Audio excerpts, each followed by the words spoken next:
Good morning, my beautiful ladies. I can see that the room is so packed, which just says to me how much everybody's excited for this NetBank event, how everybody's excited to learn from each other, to network with each other, and coming together as women, we don't do it often. And every time I see it, it just warms my heart so much. So I'd just like to say good morning. Thank you for having me in your beautiful country. And thank you for such a warm reception that I received yesterday and the love that I've already been shown in this room today. I appreciate you guys. Thank you so much. Speaking of warmth, and because you are the embodiment of warmth and love, you're a mom of two girls, right? And we're here because it's Mother's Day tomorrow. We want to celebrate, we want to talk about that. What are your aspirations for your daughters as a mom?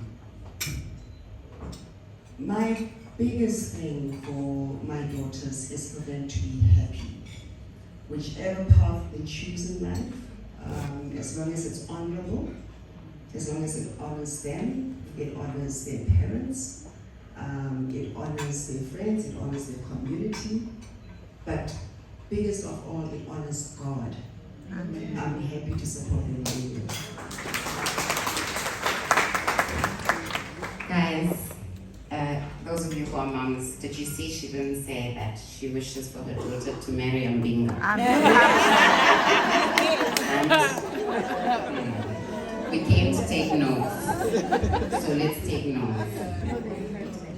Speaking of moms, what was the point in your career where you felt like, Mama, I've made it? And what did Mama say? Speaking of moms, I lost my mom in 2013, I think it was. And my mother was my, they say a father is a daughter's first love. I do believe a father is a daughter's first love when a daughter grows up after sight, right? But I believe a mother is a daughter's first love.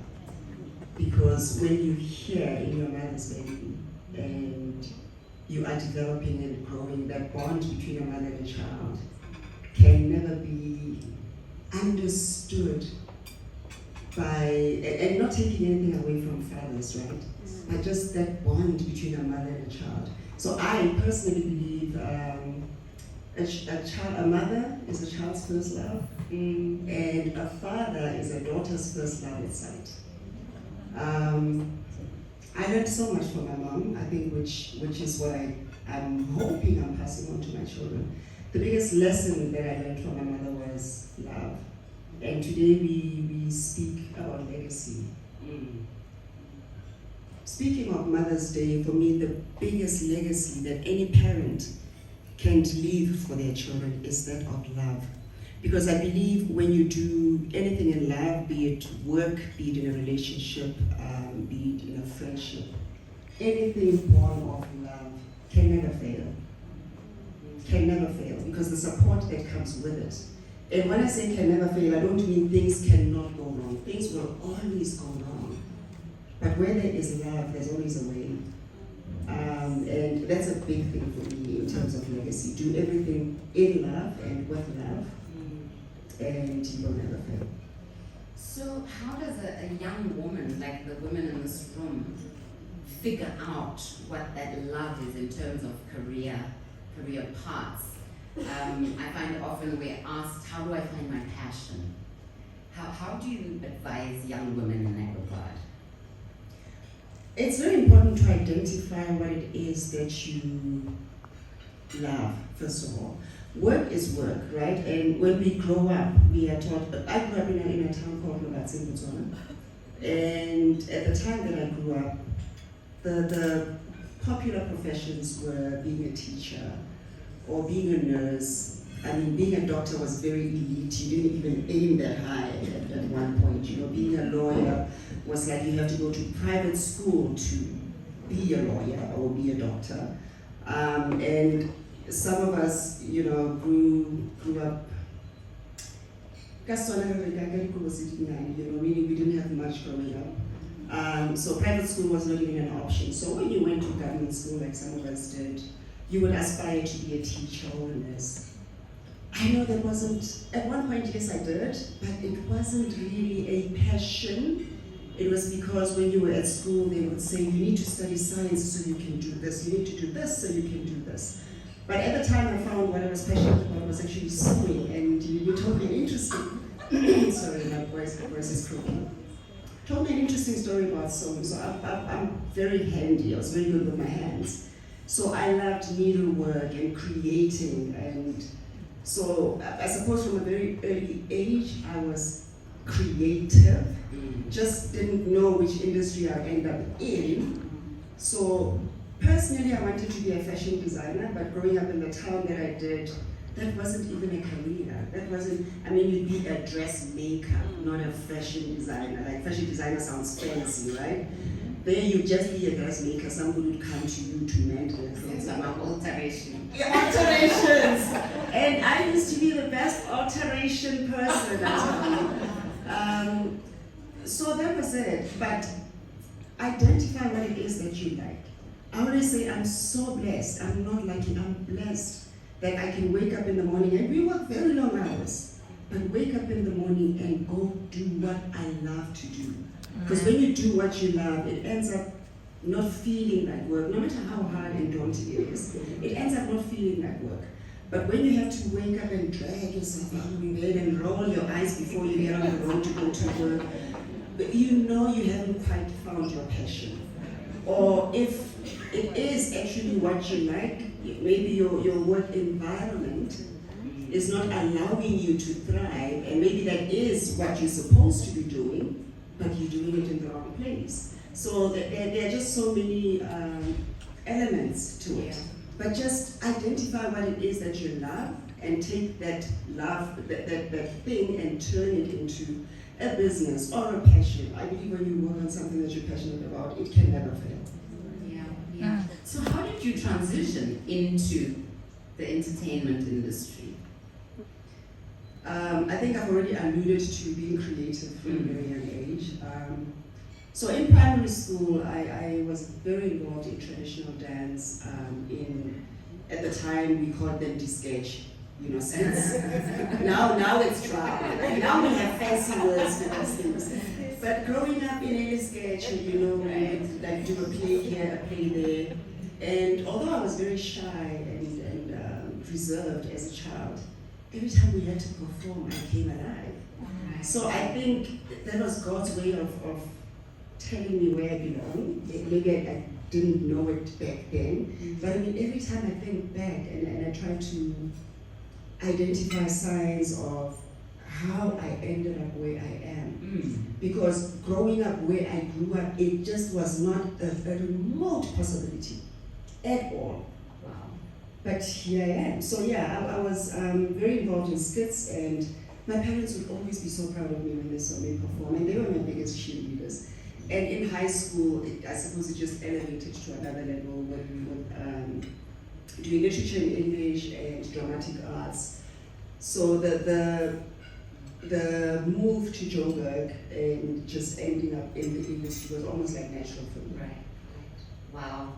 Parental support is so important, isn't it? Very important, very important. Nobody can validate a child better than a parent can validate their own child. So this is what I feel very passionately about as well, is that, again, being young and having my parents tell me I'm beautiful, and having my parents tell me, you are so good at that. My mother used to say to me, oh my baby, you have so much grace. When I was young, I had no idea what that meant. I just thought, oh, my mom loves me so much. I just felt love, but I didn't know what she meant by you have so much grace. And as I got older and just see how people tend to gravitate towards me for whatever reason, and I suppose good tends to gravitate towards me, I started to recognize what mama meant, and just also how people would say, you have so much grace. Wait, my mom used to say that to me a lot. Prophetic. Very, very prophetic. Right. So what you say to your child, you are you are breeding that, basically. So I think just speak life to your children. I speak life to my children all the time. Tell your children they're beautiful. If your children are not necessarily intellectuals at school, but they're creatives, they're good with their hands, they're good with something, highlight what they're good at. Of course, you can encourage what they're not good at. You can tell them that, okay, so you didn't get 60%, 80% on this one. It's okay, it's not the end of the world, maybe. Get a teacher to help you. Do you like this? Yes. Get a teacher to help you do after school classes or whatever, just to improve on this mark. But remember, you are brilliant. Look at how well you performed here. Because those little affirmations actually help build them. Where if they only recognize where they are failing, that kills their confidence, and they end up actually not even being interested in what they are good at. So true, so true. We're living in a I want to say post-COVID, but that's debatable. We're living in this time where more and more young people are becoming depressed. There are a lot of mental health issues in our communities. Maybe we're just beginning to recognize them more. What are some of your best tips for safeguarding your mental health? If I may just share quickly, I know all too well about depression. Having encountered a lot of loss in my life, and I'm not just talking about the recent one. Lost a baby in 2008. My mom in 2013, and then now recently hubby. But hubby's very recent, so I suppose how I'm dealing with that is a little different from how I dealt with the other two losses. Became very depressed, like well, lost a marriage even before all these other, I mean, just different losses in life, right, contribute to how we feel about ourselves, sometimes how we see ourselves. And it's not, I'm not a pity party type of person. I don't like feeling sorry for myself, and worst of all, I don't like people feeling sorry for me. I think that kind of makes me feel worse. I like to be encouraged. I like to be motivated, but just going back to days where I just wanted to sleep and not wake up. Mornings where I would literally just wake up and stay in bed and just cover my head and not get out of bed the whole day. Crying for no reason a lot of times, like you literally just be sitting and crying, and then someone will ask you, what is wrong? And that will just make it worse, and you would cry some more, and not even be able to tell them what is wrong. So from my part, I can identify what caused the issue, the mental health issue. But there were also times where I couldn't identify what was wrong with me. Yes. And that would be, eventually it was identified as seasonal affective disorder. Which is, and a lot of people have that and they don't even realize, like somebody would just say, I'm in such a funk and I don't know what is wrong. So what that is when seasons change sometimes, your mood changes and you don't know why. So for me, winter's usually my worst month and I'm a winter baby. So my doctor identified that every time I came and I wasn't okay, came to see her and I wasn't okay, it was usually around autumn, winter, that season. And then she said, you could have seasonal affective disorder. So they gave me means to cope with it. One, get a lot of light, natural sunlight, go out in the sun for a little bit, don't get sunburned, but just get a lot of natural air, natural light, exercise. Yes. For me, my biggest antidepressant, people don't understand how I'm so busy, yet I'm still able to be active. Yeah. For me, it's more than just about the physicality of it. Oh yes, that's a very nice side effect that I'm able to exercise. I love that side effect. But it's not the number one reason that I'm so passionate about working out. And it's just my mood lifter. I haven't been on antidepressants for, I think, more than 5 years now. Wow. And that's a big deal. I really want to testify to that because I've also found that exercise for me, it's running. Yeah. It's just like in the morning, it sets the tone for the day. and then you're energized, you're in a good mood, everything is rolling. Absolutely, and we'll find every excuse in the book not to do it, because we are always too busy, right? But the thing is, you have to find time to do the things you love, and actually you have to find time to do the things that are good for you, because you can't be productive if you're not feeling your best. So true, so true. So you're talking about grief and loss and depression, and you're having to navigate this in the public eye, as it were. What is that like for you, and how do you manage the public persona and your private sadness? It's a difficult balance. I think with the baby, at the time I was playing Garabo Generation. Do you guys remember when Garabo was pregnant? Yes. You do, yeah? So Garabo's pregnancy was written into the story because I was pregnant. And then I lost the baby. But Garabo had to remain pregnant for 9 months. So I played a pregnant Garabo while I was mourning the loss of my pregnancy. So that was hard. Because I had to go to set and cry every day. So that was hard, but on the flip side, that was also therapeutic. Because I think I got to really cry and just let it out, because that pain, I was able to share it. And then same with my mom, I saw a trauma counselor as well. So with hubby, I think this is different in the sense that we are both in the public eye. We were very well known as a couple.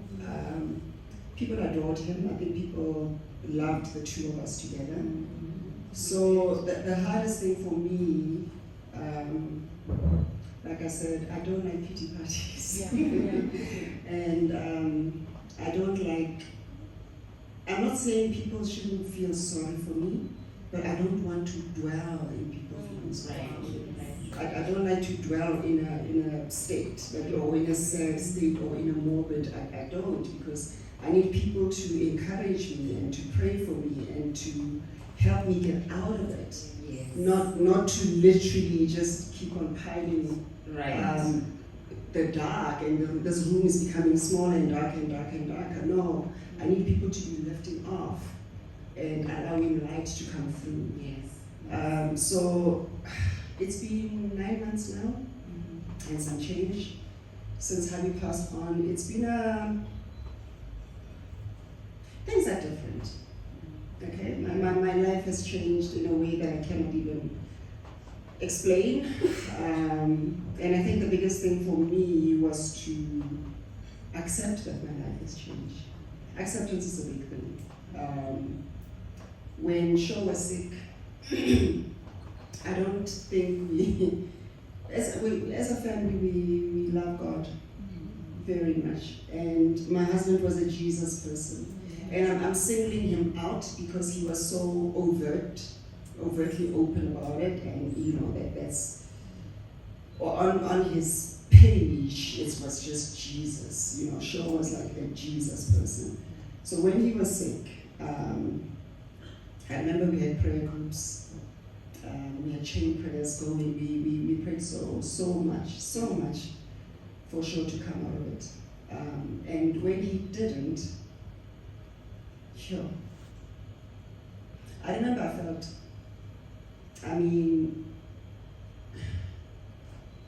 immediate feeling was let down. Disappointed. Very, very let down. I felt, God, dog, you let me down. You know, because, and I think this is what I learned as well, is that, and this is me saying, this is not the Bible or some preacher said this to me, no, nothing. I just felt like I had a deal with God. You know, I was going to be Mama Buki with my husband. And I know I'm saying this jokingly, but I mean, every time we prayed for Shona, I would tell him, baby, when you come out of this, like, this is going to be our biggest testimony. this is going to be your biggest testimony, because the doctors would write him off all the time. And every time he would make it another day, and another day, and another day. And I thought, there's no way this guy is making it and he's not coming out of this alive, you know? So I trusted that our prayers were working. I trusted that God was answering. And I really believed that he was going through the worst only to come out of it and give like the biggest testimony of our lives, right? But looking at it now, I think the testimony is mine. I may not have seen it at the time, and I think I am still to testify further than I'm testifying now. But I think my current testimony is that I'm here. One, I made it through COVID myself. Two, my husband and I were joined at the hip.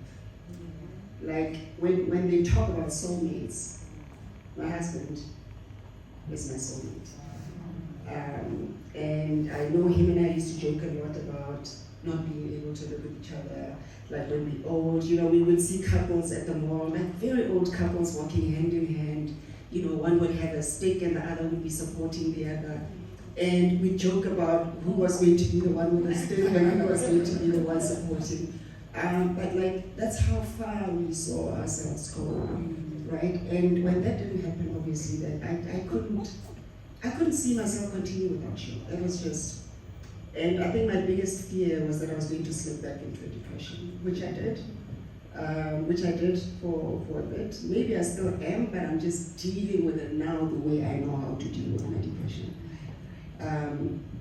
So that's my testimony today, is that I'm able to get out of bed. I'm able to miss my husband to a point that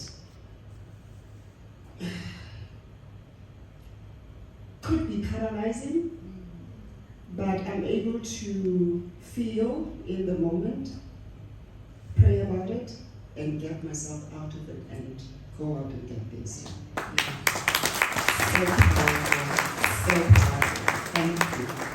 Thank you for sharing so openly about things that are so deep and so important in your life. I certainly appreciate it because there's so much for all of us in your story. We really appreciate that. I think it's important to recognize that,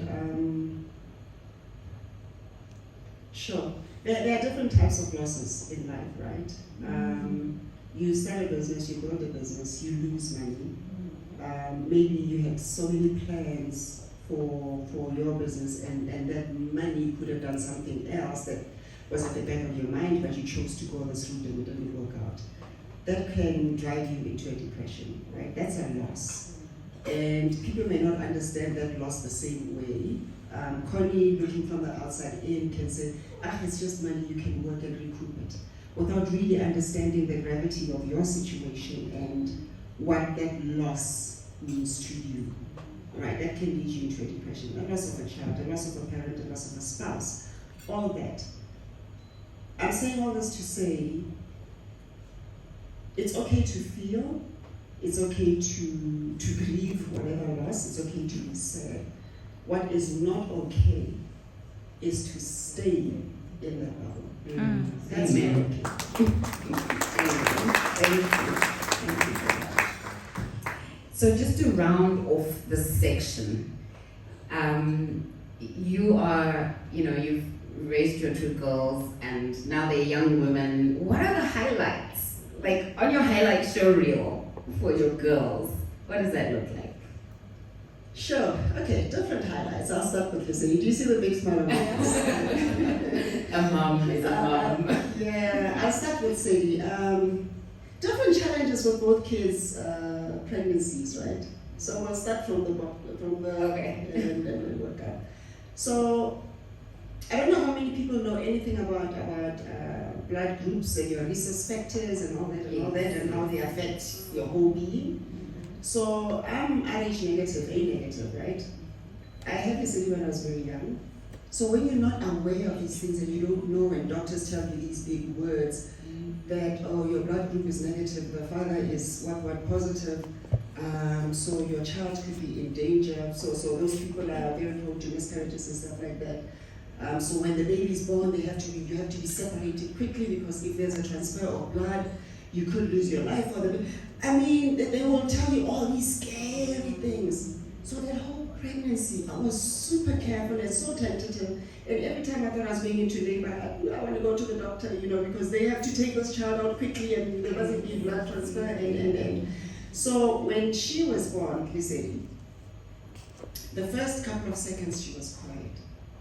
And I freaked out.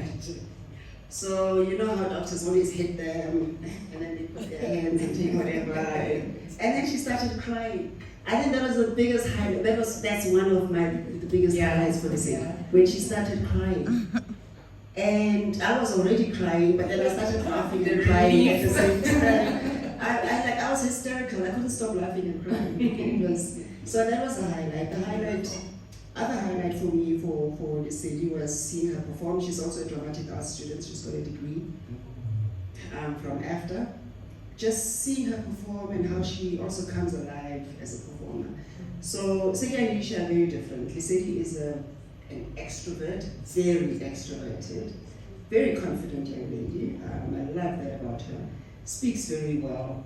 I think when I see her interact with her peers as well, I mean, I just always beam with pride when I'm looking at my baby and I'm thinking, that's my baby. That's my baby. And then Annie is the exact opposite of Segi in terms of personality. So with Alicia, we tried for a while to get pregnant, and when we did, again, that was a highlight. And then when she was born, she was just this bundle of joy. A copy of her father. She looks exactly like her dad.